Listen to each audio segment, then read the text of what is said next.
Hey folks, welcome back. This is a great follow-up magic trick to the one we did with the vanishing seasoning, the vanishing thyme or salt shaker, whatever you choose to use.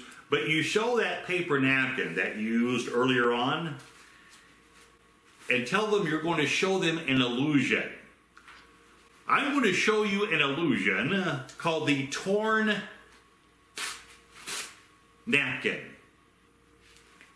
I call this the illusion of the torn napkin because I'm not really tearing it.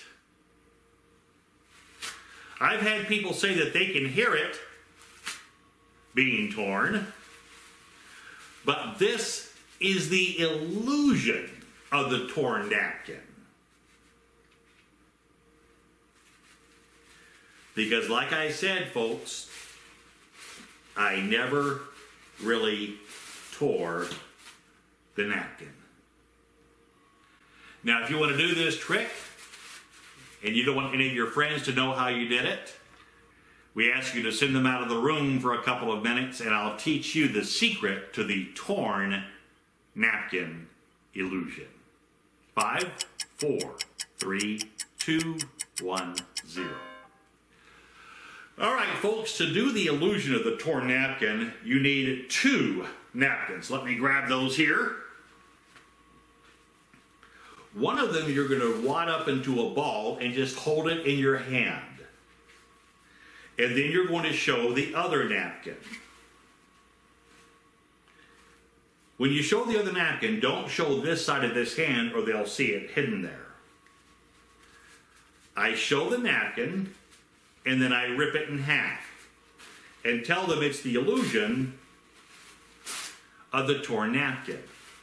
And I rip it in half again. And then I rip it in half again. Now, I'm going to ball this napkin up and swap it for the one that I didn't rip. So you bring this together like this. You pull this one out and put that one in your hand. And all you have to do is unfold this one. I'll show you that again. This one is hidden in your hand. You've balled this one up. And you're going to hold it there, pull the other one out, and put that one back into your hand. From the audience perspective, it looks like this. And then it looks like you have restored the napkin. But you and I know all you did was just swap it for one that wasn't torn. If you want to get rid of the torn pieces that are in your hand, do what I did. Wad them up into the one that isn't torn and just casually toss it away. That's the illusion of the torn napkin.